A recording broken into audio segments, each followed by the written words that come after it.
I never believed those creepy stories about night shifts, the ones where someone witnessed unexplainable horrors and vanish without a trace. I figured it was all internet fiction meant to freak out the easily spooked. But after that summer in 2019, I'll never laugh at those stories again. Then I had just gotten a job as a night security guard at an old manufacturing plant on the outskirts of town. The company had been around since the 1960s, churning out industrial parts for factories across the country. But by the time I started working there, the plant was practically a relic, rusting machinery, cracked concrete floors, and hallways that stretched endlessly into darkness. The day shift workers were few, mostly doing maintenance or packaging small orders. By the time my shift started at 11 p.m., the place was completely deserted. Just me, my flashlight, a bank of outdated surveillance monitors, and the unsettling hum of distant machinery that never seemed to fully shut off. My supervisor, Paul, gave me a quick rundown on my first night. I still remember the things he said to me that night. "Pretty straightforward gig," he said, handing me a clipboard. "Walk the perimeter, check the storage rooms, and make sure no one breaks in. This place is a bit of a magnet for squatters and vandals." With confidence, I said, "I got it, 'cause it kind of feel easy for me, just a normal night shift." Until Paul said to me, "Oh, and one more thing, stay out of the old West Wing." That was when I first had the feeling maybe I took the wrong job. "Structural issues," he said quickly. "The floor's unstable, and the machinery back there is dangerous. Just steer clear, all right?" I nodded, though his sudden shift in tone left me uneasy. The first few hours were uneventful. I walked the main production floor, shining my flashlight over rows of dormant machines and stacks of rusting metal parts. The air smelled like oil and dust, and my footsteps echoed loudly in the vast space. Around 1 a.m., I made my way toward the east storage rooms.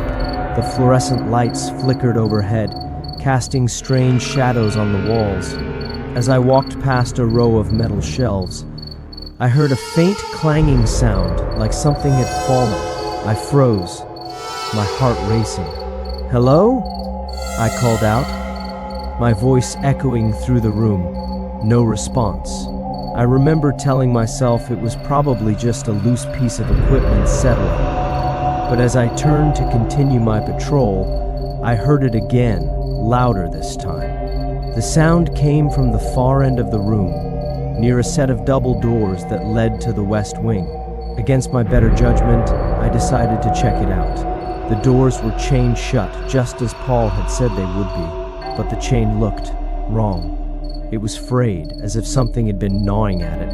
I shone my flashlight through the narrow gap between the doors. Beyond, the darkness seemed almost alive, shifting and pulsating like a living thing. A sudden bang from behind me made me jump. I spun around, my flashlight beam landing on a stack of metal crates that had toppled over. My pulse was pounding in my ears. "Get a grip," I tried to comfort myself. I decided to head back to the security office, but as I walked away, I couldn't shake the feeling that I was being watched. Back in the security office, I sat down and checked the surveillance monitors. Most of the screens showed empty hallways and silent machinery, but then I noticed something strange on the West Wing feed. The camera, which usually showed nothing but darkness, was flickering. And for a brief moment, I saw movement, a shadowy figure darting across the screen. I was scared, almost shitting my pants. I grabbed the radio and called Paul. "Hey, it's me. There's something weird going on here. I think someone might have broken into the West Wing." Paul's voice crackled through the speaker. "Stay out of there. I'm on my way."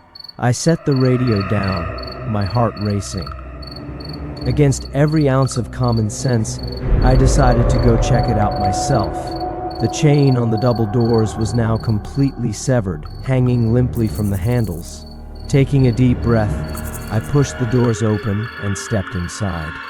The air was thick and stale, and the temperature seemed to drop several degrees. My flashlight flickered, casting erratic beams of light across the rusting machinery and cracked concrete floor.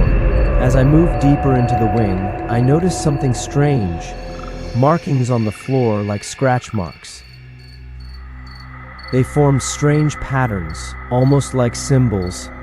I was moved, but then I thought it could be from the heavy machine. "Hello?" I called out. "Hope it will be some trespassers," but no one answered.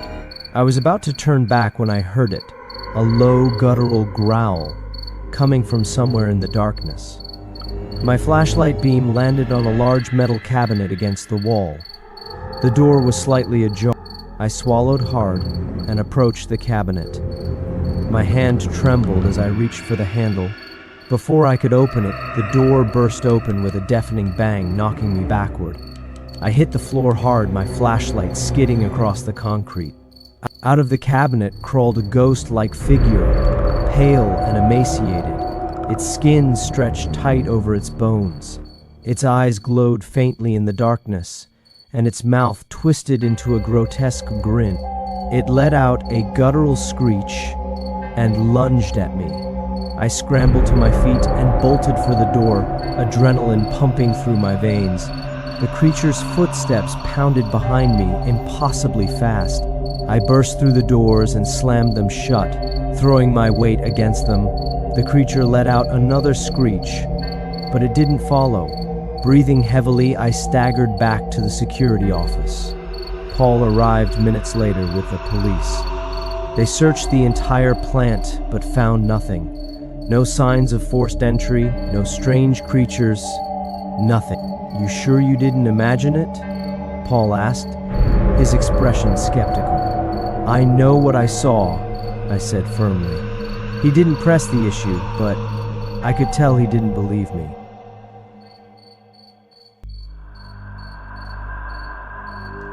I quit the job the next day, but sometimes, late at night, I think about that creature, the way its eyes glowed in the darkness, the sound of its breathing, and I wonder if it's still out there, lurking in the shadows, waiting for its next victim.